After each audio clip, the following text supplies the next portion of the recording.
When I said a love like mine just don't exist. Got me running from these bitches trying to reconnect. And I don't want your hug or kiss. I just want us to keep our... What's going on, people? My name is Terrell Andretti, and I'm the Narc's Nemesis. For those of y'all that are watching me on YouTube, y'all make sure y'all like, comment, and subscribe to the channel. It helps YouTube's algorithm pick up this content and push it out to more people that need it. Somebody liked it for you, so make sure you like it for somebody. If you need a one-on-one phone session, the link is down below in the description. If you need advice, tailor-made and custom to your situation, if you need further clarification on things, and if you just want to vent, book a session down below and let's talk about it. If you want to donate to the channel, the link is down below in the description. My new single, Romeo Must Die, it is available here on the channel. It is also available on all streaming platforms, and it is about the smear campaign, and it's about enduring the smear campaign. So make sure y'all leave me some critique. Make sure you send it to somebody, share it with a friend, use it on TikTok, do all that good stuff. Today, I kind of just want to continue what I was talking about yesterday about generational narcissism.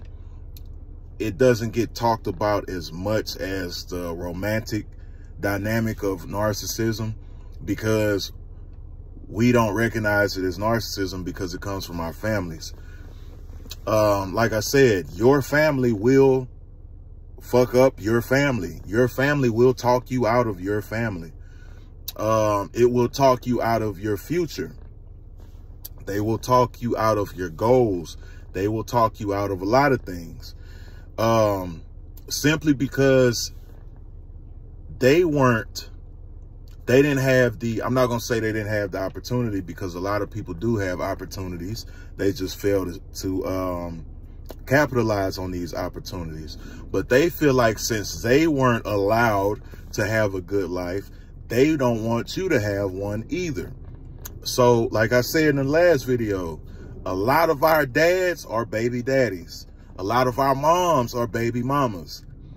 So if you have a good relationship going on, if you have a good marriage, good situation with a, with a person or whatever, your spouse, your significant other, your parents will talk you out of that.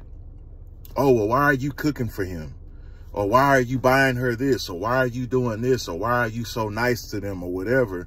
And it's simply because they don't understand that dynamic, because all they come from is toxicity.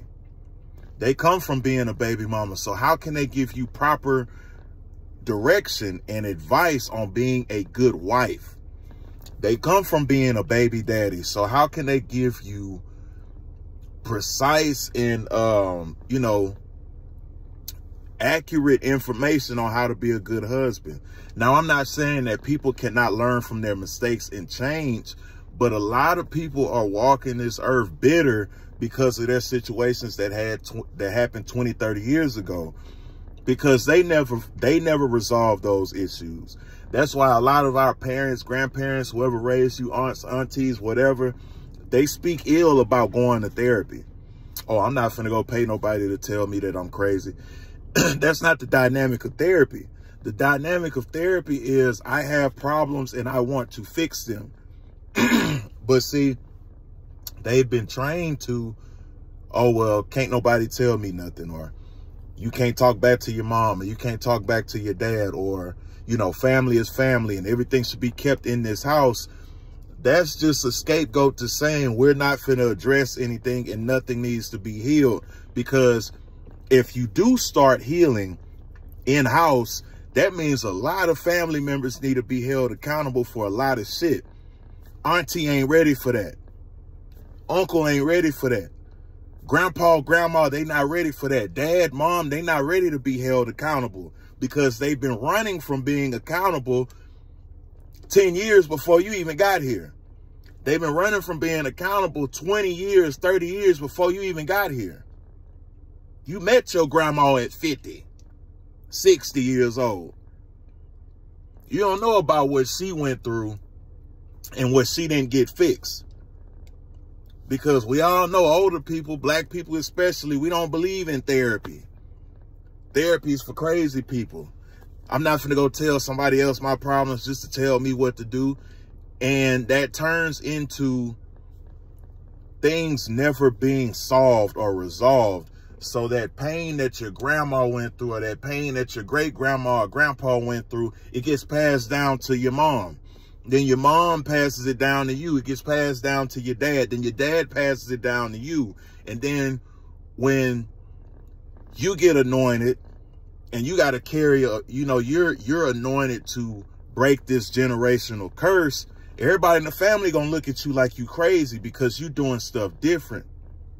Everybody in the family gonna look at you like you crazy because you're highlighting problems that have been going on in the family for 10, 15, 20, 30, 40, 50 fucking years. And a lot of people don't like how it look. You ever been thinking something and then somebody said what you were thinking out loud and it sounds horrible or it sounds stupid because somebody's actually saying it out loud?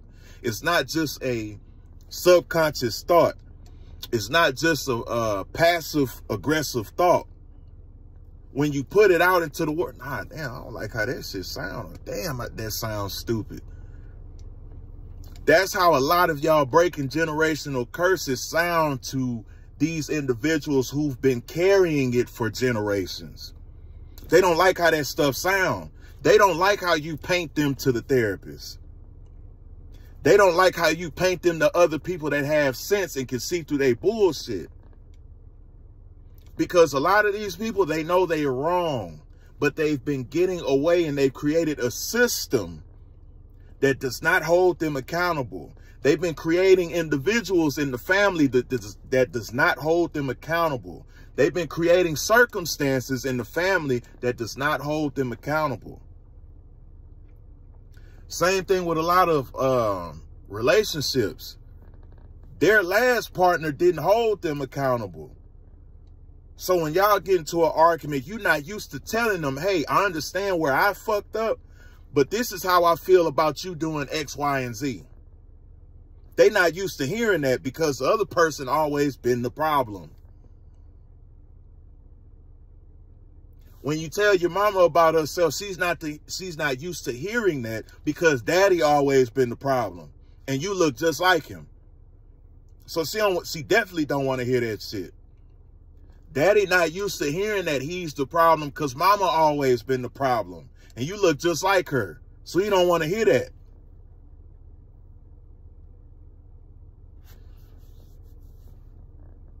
You're the generational curse breaker, whether you see it or not, because you feel like you don't even belong in that family, or you feel like you don't even belong in that relationship. You feel like them ain't your fucking cousins. You feel like that ain't your daddy. You feel like that ain't your mama. You feel like that ain't your grandma or grandpa.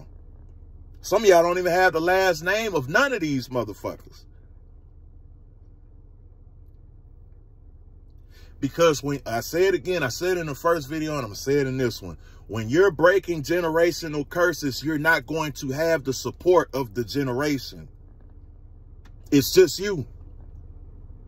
And you might meet a spouse that's on the same wavelength or same frequency. He or she might be on that mission in their family. And you'll be blessed to meet somebody else that's a generational curse breaker. That way y'all can tag team and break that shit down together. You might meet a friend circle who are also generational curse breakers in their generation. And a lot of times it does happen, but it takes getting rid of these motherfuckers that you know have no good intentions for you in your life. You cannot meet your soul family until you let loose that family and those friends that attach themselves to you.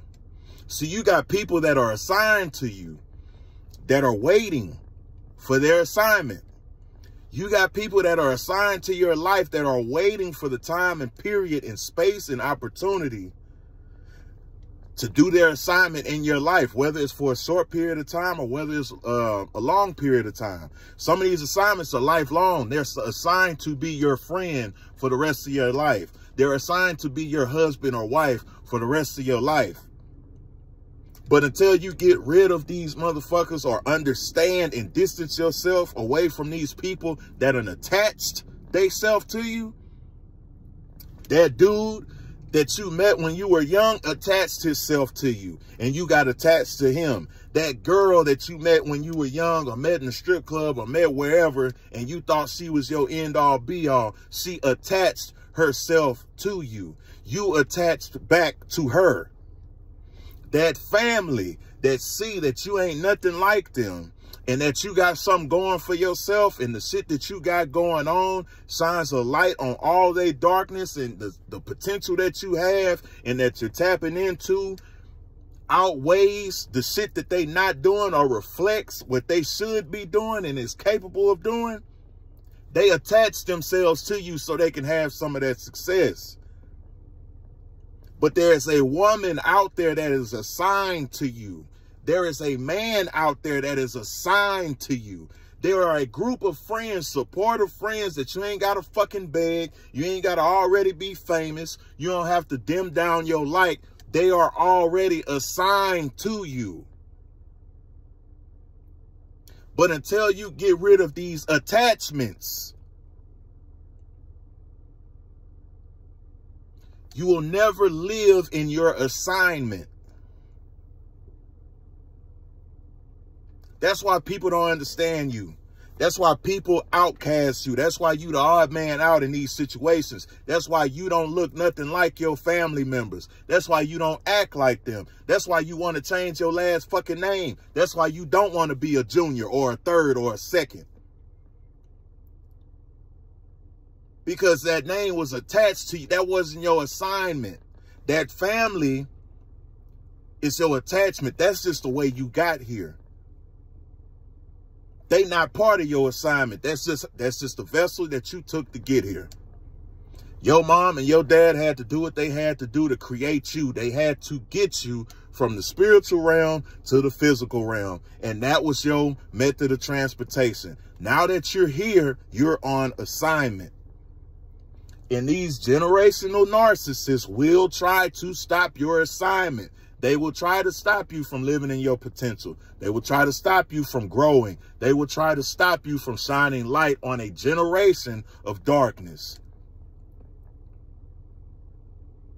So you got to be careful and you got to be mindful. Figure out what your assignment is. That way, when people who come to you, you will know they're a part of that assignment and they've been assigned to me. Not what you attach to. Because you can be attached to a cheater. You can be attached to a liar, a manipulator, a narcissist, a control freak. You can be attached to those people. But when you're assigned to somebody, God ain't gonna never assign something to you that's going to hurt you. He always wants to better you, prosper you. I don't know where it is in the Bible, but if you want to go there, it says my intentions are not to harm you, but to prosper you. If I didn't say that right, y'all can leave it in the comments somewhere.